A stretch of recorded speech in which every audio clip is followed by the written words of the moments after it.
Shalom jemaat-jemaat Tuhan yang terkasih dalam Yesus Kristus. Hari ini kita akan memuji Tuhan. Mari siapkan hati dan seluruh kehidupan kita, sehingga hari ini kita hadir dengan penuh ucapan syukur di hadapan hadirat Tuhan.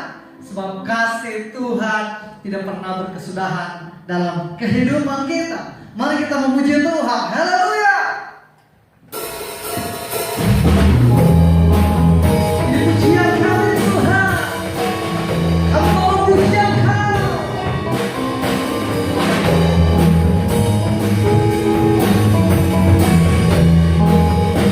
Bersama-sama. Kasih Allah tak berkesudahan, selalu baru setiap hari. Rahmat-Nya tak pernah berakhir seumur hidup. Dengan sukacita ku kan berdiri, dengan sorak-sorai memuji, ku nyanyikan pujian haleluya. Nyanyi bangga Sang Raja, nyanyi bangga Sang Raja. Selamanya. Mari kita pujian bersama-sama. Kasih Allah tak berkesudahan, selalu baru setiap hari. Rahmat-Nya tak pernah berakhir seumur hidup. Dengan sukacita kan menari, dengan sorak-sorai memuji, ku nyanyikan pujian haleluya. Nyanyi bangga Sang Raja. Dengan sukacita ku kan menari, dengan sorak-sorai memuji, ku nyanyikan pujian haleluya. Nyanyi bangga Sang Raja. Dengan sukacita ku kan menari, dengan sorak-sorai memuji, ku nyanyikan pujian haleluya. Nyanyi bangga Sang Raja, nyanyi bangga Sang Raja, nyanyi bangga Sang Raja. Selamanya.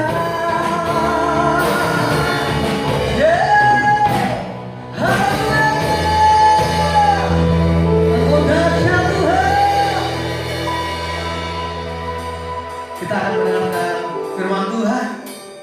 Mari siapkan hati kita, sehingga hari ini kita boleh diberkati oleh firman Tuhan. Apapun keadaan kita,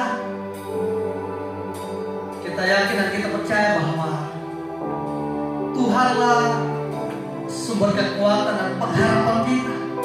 Dan bersama dengan Tuhan, kita mau lalui setiap pergumulan dalam kehidupan kita. Haleluya. Oh.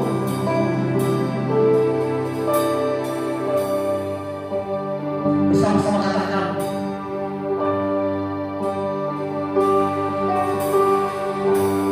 Engkaulah perisaiku,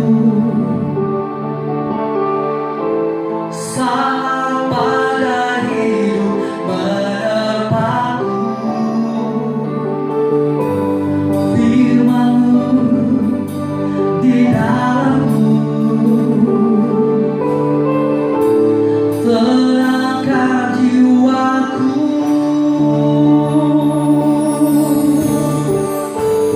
Engkaulah perisaiku,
untuk hadirat dan lawatan dalam kehidupan kami.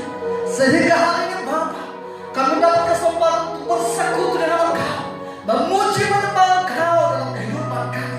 Sebab Engkau sumber kekuatan kami, pengharapan di tengah-tengah persoalan dan pergumulan kehidupan kami. Dalam nama Tuhan Yesus, kami mengucap syukur yang diberkati oleh Tuhan. Sama-sama katakan, amin. Haleluya. Haleluya. Kita telah memuji Tuhan dan kita akan mendengarkan firman Tuhan. Pada Bapak Gembala dipersilakan. Mari kita berdoa. Bapa, di dalam nama Tuhan Yesus kami mengucap syukur dan berterima kasih buat pagi hari yang indah ini. Kami kembali untuk melakukan ibadah secara online. Kiranya Tuhan, semua jemaat yang ada di rumah maupun di gereja ini sungguh diberkati Tuhan. Hamba-Mu yang akan menyampaikan kebenaran firman Tuhan diurapi mulut bibir hamba, sehingga setiap kata dan kalimat sungguh datang dari hati Tuhan yang akan memberkati kami semua. Di dalam nama Tuhan Yesus kami berdoa dan mengucap syukur. Haleluya. Yang percaya sama-sama kita katakan amin. Shalom kepada semua jemaat di rumah. Kita berjumpa kembali dalam ibadah online karena kita masih menghadapi PSBB atau PPKM. Jadi kita belum bisa melaksanakan ibadah di gereja. Baiklah, renungan atau judul khotbah daripada pagi hari ini adalah lemah, lesu, tak berdaya. Kita baca di dalam kitab Yesaya pasal yang 40 ayat yang ke-30. Demikian firman Tuhan. Orang-orang muda menjadi lelah dan lesu, dan teruna-teruna jatuh tersandung. Ketika membaca nas firman Tuhan ini, kita mungkin akan bertanya, mengapa anak-anak muda menjadi lelah dan lesu, teruna-teruna jatuh tersandung? Kalau kita membaca atau kalau kita ingin menemukan jawabannya, mengapa Nabi Yesaya menulis orang-orang muda menjadi lelah dan lesu dan teruna-teruna jatuh tersandung? Ini kita dapat memahami kalau kita membaca dari kitab Yeremia mulai dari pasal yang ke-39 sampai pasal yang ke-52. Kalau kita membaca di situ dengan jelas menceritakan atau mengisahkan jatuhnya kota Yerusalem setelah pembuangan umat atau bangsa Israel ke Babel. Itu cerita daripada Yeremia pasal 39 sampai 52. Di mana pada masa itu umat Israel mengalami kekecewaan dan keputusasaan yang mendalam karena mereka berpikir bahwa Tuhan Allah yang mereka sembah sudah menjauhi mereka. Seolah-olah Tuhan yang mereka sembah, Allah yang mereka sembah, yang pernah menolong nenek moyang mereka, keluar dari perbudakan Mesir, seolah Tuhan telah meninggalkan, Tuhan telah jauh daripada mereka. Mereka pikir Tuhan sungguh-sungguh mengabaikan, membiarkan mereka, meninggalkan mereka sebagai umat yang menderita oleh penindasan daripada Raja Nebukadnezar sebagai seorang raja daripada Babel.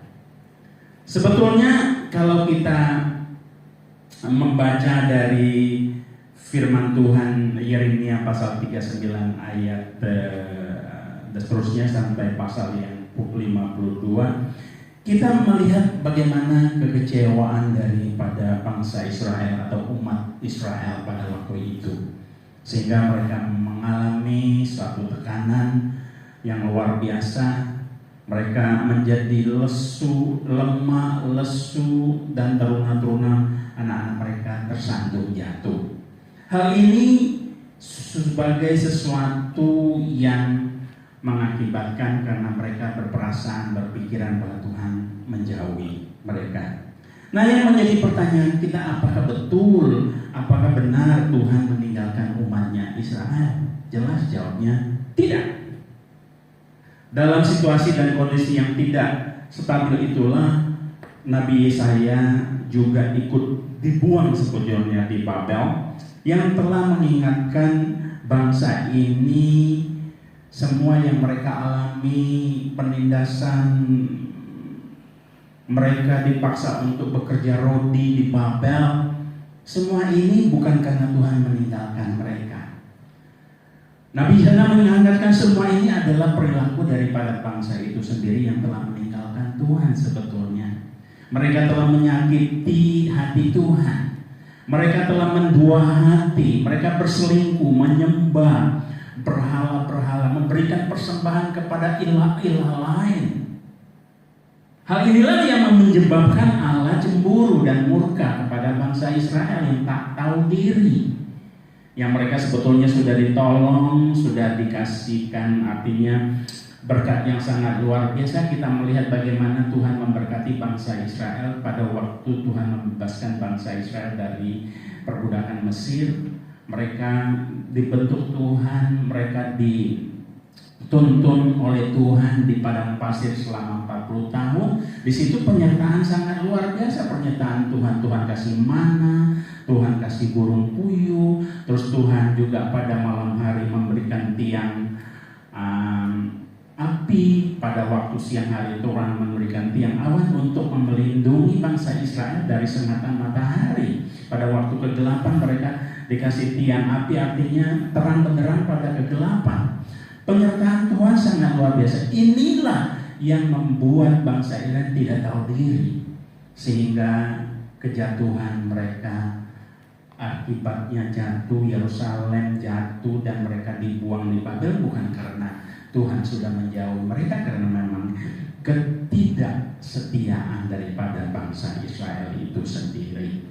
Oleh karena itu kita melihat bagaimana Yesaya juga memberikan penegasan supaya bangsa ini kembali untuk menyembah Tuhan, untuk kembali mengingatkan kebaikan-kebaikan Tuhan, untuk tidak menduakan hati, untuk tidak menjauhi Tuhan, untuk membangun kembali persekutuan dengan Tuhan. Hal ini yang membuat Nabi Yesaya memperingatkan bangsa Israel. Mereka kecewa, mereka lemah, lesu, mereka tersandung, mereka menuduh Tuhan telah menjauhkan mereka, telah meninggalkan mereka. Hal ini kita bisa juga membaca dari kitab Yesaya 40 ayat 31. Tetapi orang-orang yang menanti-nantikan Tuhan mendapat kekuatan baru. Mereka seumpama raja wali yang naik terbang dengan kekuatan sayapnya. Mereka berlari dan tidak menjadi lesu. Mereka berjalan tidak menjadi lelah. Ini Yesaya katakan, ayo kita itu kembali, kita mendekatkan diri, kita harus menantikan pertolongan Tuhan, kita harus berharap kepada Tuhan. Orang yang menanti-nantikan kekuatan atau menanti-nantikan Tuhan akan memperoleh kekuatan baru. Tuhan akan memberikan, Tuhan akan memulihkan bangsa ini dari letih lesu, dari yang ketersandungan itu untuk mereka memiliki kekuatan yang baru. Seperti seorang burung Raja Wali yang mempunyai sayap berlari, mempunyai sayap, kekuatan sayapnya. Mereka berlari tidak menjadi lesu, mereka berjalan tidak menjadi lelah. Ini sangat luar biasa kalau kita mendekatkan diri kepada Tuhan. Hari ini banyak di antara kita mengalami letih, lesu, rasanya stres, selalu berada di rumah terus karena pandemi virus corona ini belum berakhir. Yang sudah lewat setahun lebih, dan kecenderungannya virus corona bukan makin membaik tetapi memakin parah, melanda dunia. Di Indonesia saja yang terpapar COVID-19 bukannya berkurang tapi bertambah. Rumah sakit ICU semua penuh, orang tunggu giliran. Apalagi di Eropa, di Inggris, ICU penuh. Banyak orang antri untuk masuk rumah sakit, sehingga orang-orang yang sakit bukan karena COVID yang sudah tua diputuskan untuk dikeluarkan untuk masuk anak-anak muda. Ini sangat mengenaskan sekali. Seolah-olah orang tua tidak lagi boleh tidak diberikan hak untuk hidup lagi. Jadi giliran anak muda, orang tua yang sudah lanjut usia dikeluarkan dari ICU untuk diganti atau menempatkan anak-anak muda yang perlu pertolongan ICU. Kita beruntung di Indonesia, kita masih dicukupkan. Presiden kita Pak Jokowi sangat memperhatikan kita, memperhatikan rakyat Indonesia. Walaupun bertambah, rumah sakit tetap menyediakan fasilitas dan negara turun tangan untuk menyiapkan fasilitas untuk menolong rakyatnya. Ini sangat membuat kita hari ini banyak sekali mengalami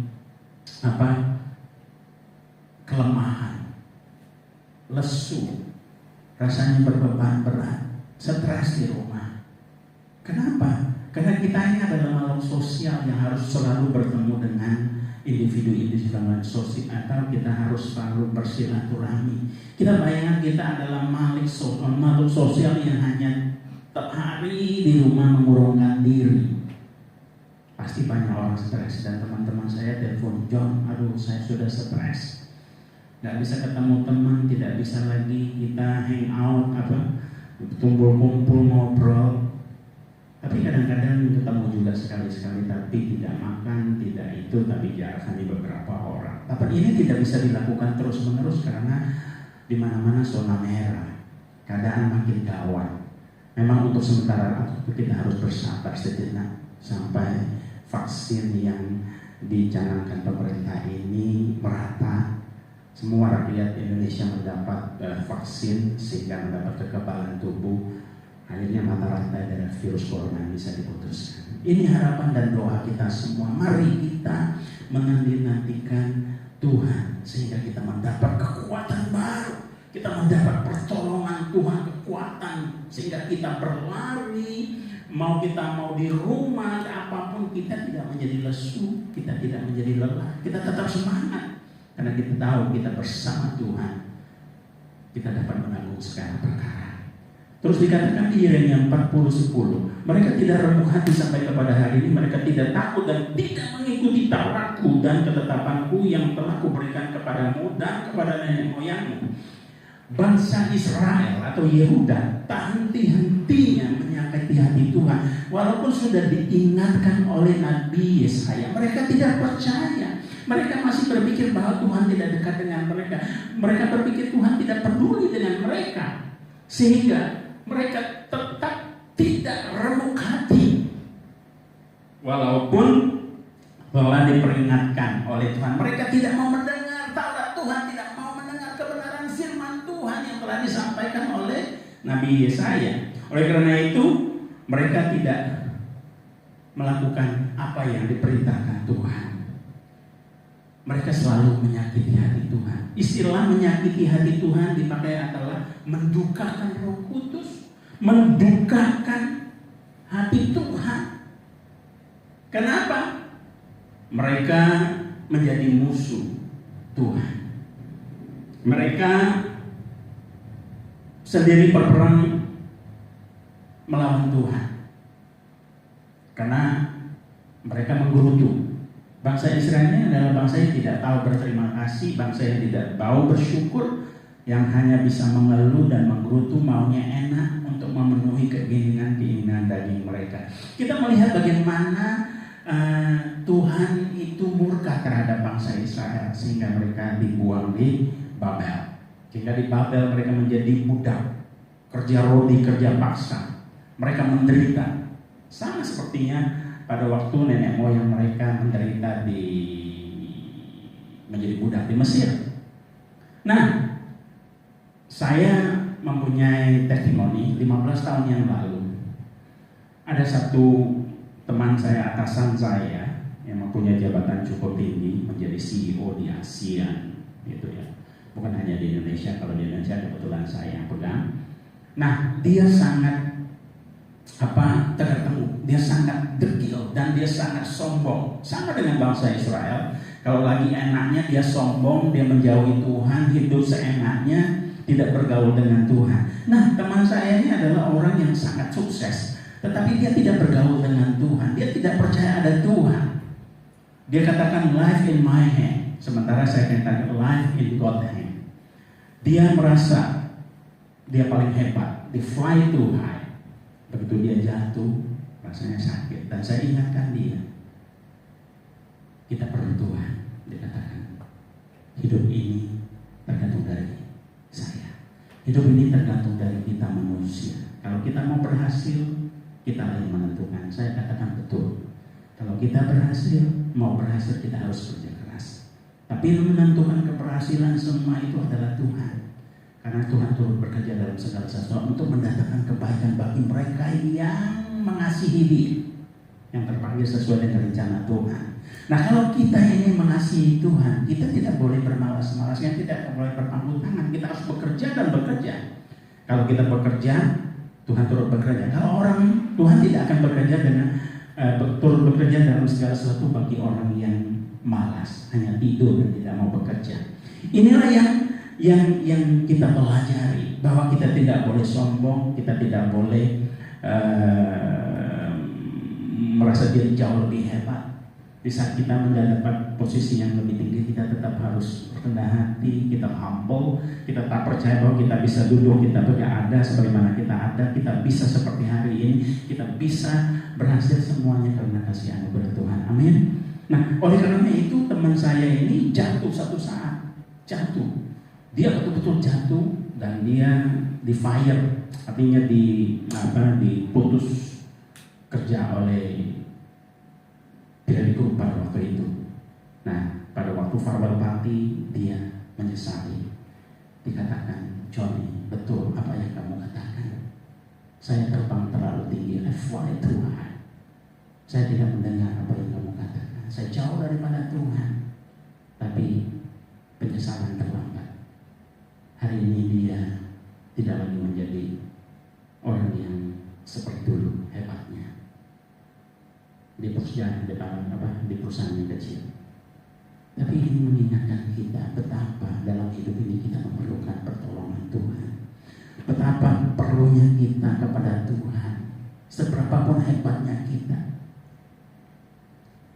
Kalau kita mengalami masalah penderitaan, cobaan, kita juga tidak boleh menjadi lemah, lesu, tak berdaya. Teruna-teruna kita atau anak-anak kita tersandung jatuh. Tidak, kita harus menguatkan bahwa di dalam Tuhan kita menanti-nantikan Tuhan, kita akan mendapat kekuatan yang baru. Itu dikatakan firman Tuhan. Jadi janganlah sakit di hati Tuhan. Terus menerus dengan kegilaan kita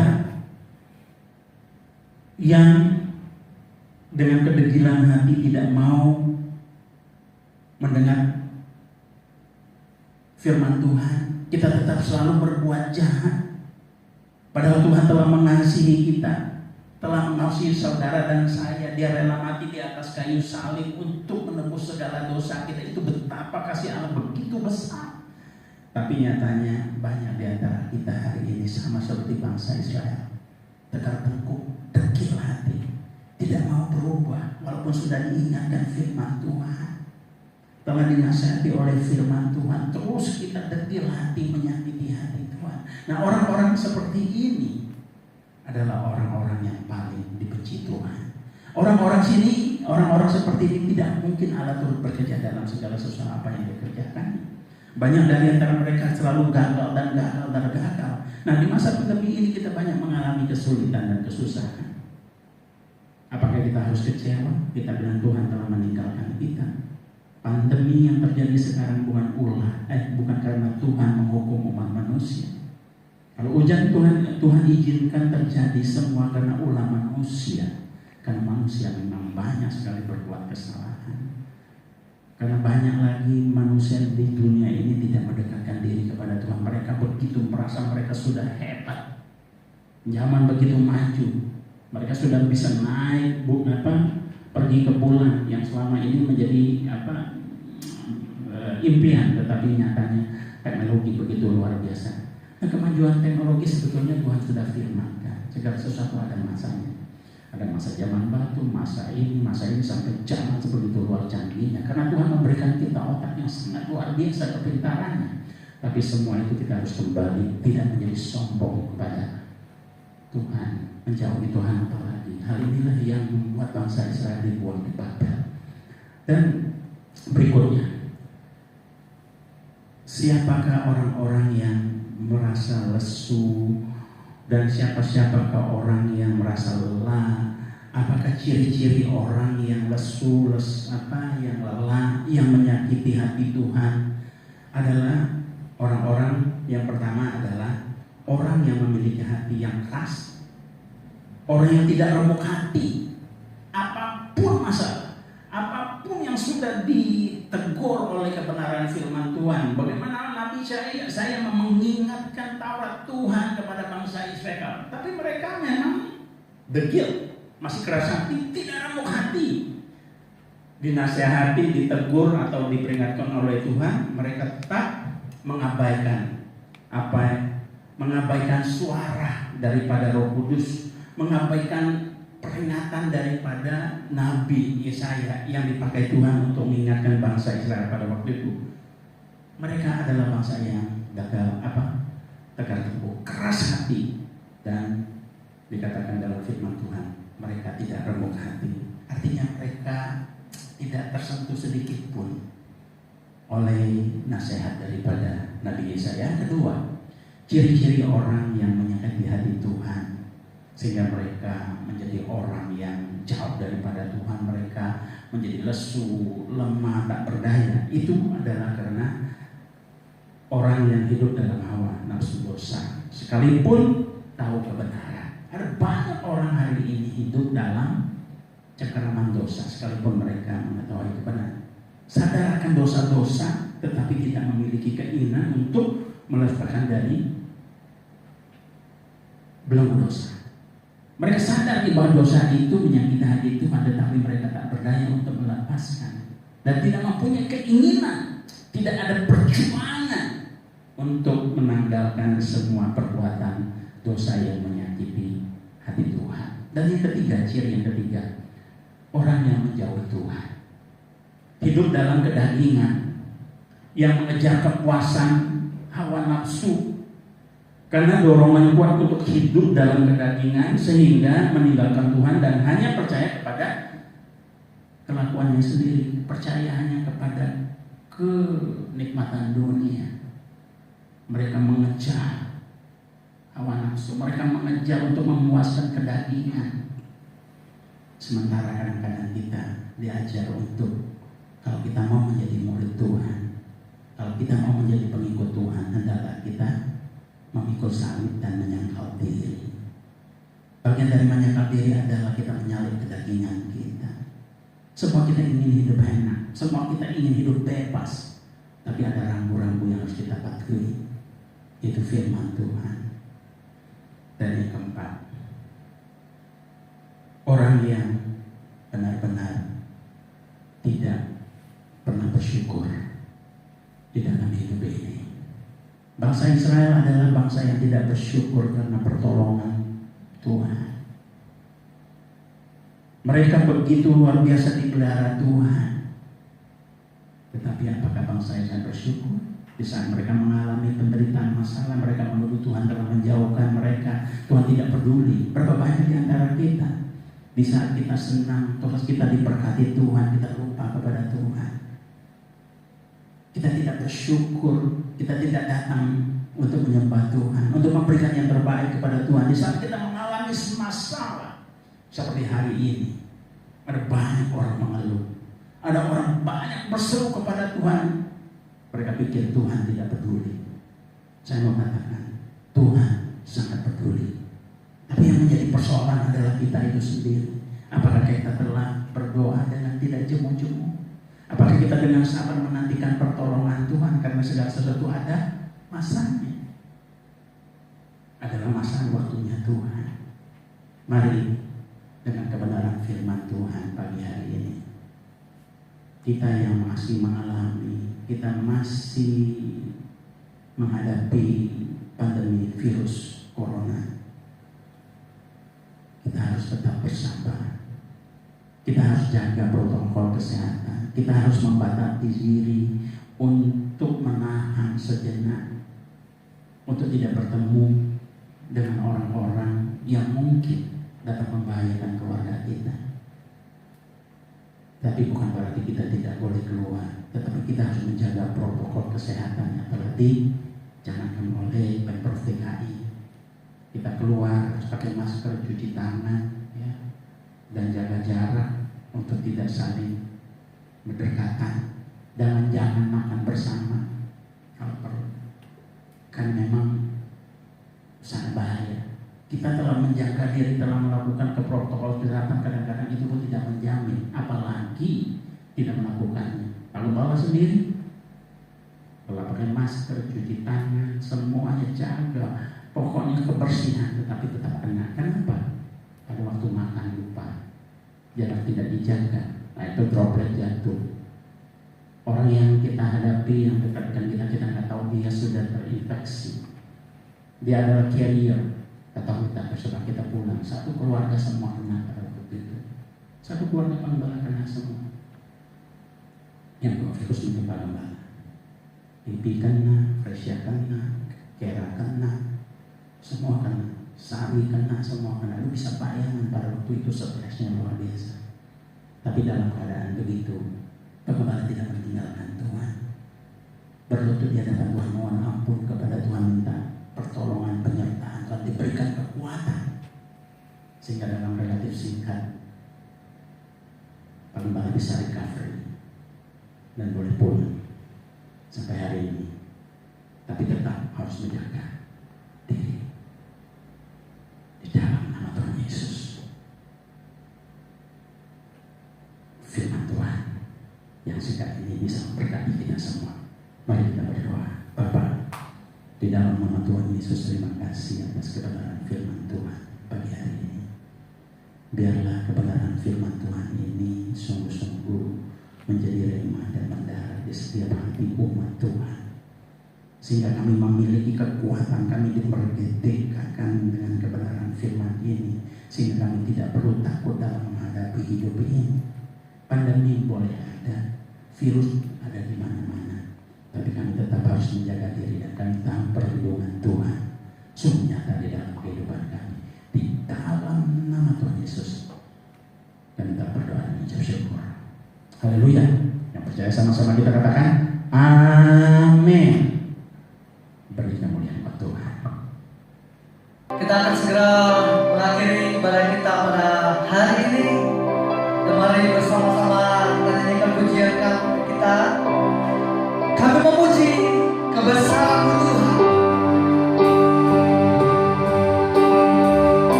Tuhan, engkau ajaib.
Mari kita satukan hati kita. Saya undang semua jemaat di rumah untuk mengarahkan hati kepada Tuhan. Bapa di dalam nama Tuhan Yesus, Engkau melihat semua umat-Mu mengarahkan hati mereka kepada-Mu. Kini saatnya Engkau membuka tingkap-tingkap langit untuk mencurahkan berkat-berkat surgawi kepada umat-Mu Tuhan. Perlindungan, penyertaan, kasih karunia daripada Tuhan selalu menyertai daripada umat-Mu ya Tuhan. Perlindungan yang sempurna Tuhan di masa pandemi ini Tuhan. Biarlah umat-Mu aman dalam perlindungan Tuhan mulai pagi hari ini sampai kedatangan Yesus kali yang kedua. Haleluya. Yang percaya sama-sama kita katakan amin. Dengan demikian firman Tuhan, dengan demikian ibadah kita sudah selesai. Sampai bertemu kembali kepada ibadah yang minggu depan. Dan saya berpesan sekali lagi kepada semua umat di rumah untuk tetap menjaga kesehatan, protokol kesehatan, jaga diri, jaga kesehatan, jauhi kerumunan selama masa pandemi ini. Kita berdoa terus, berharap kepada Tuhan supaya pandemi ini cepat berlalu dari negeri Indonesia, bahkan dari seluruh dunia, di dalam nama Tuhan Yesus. Shalom.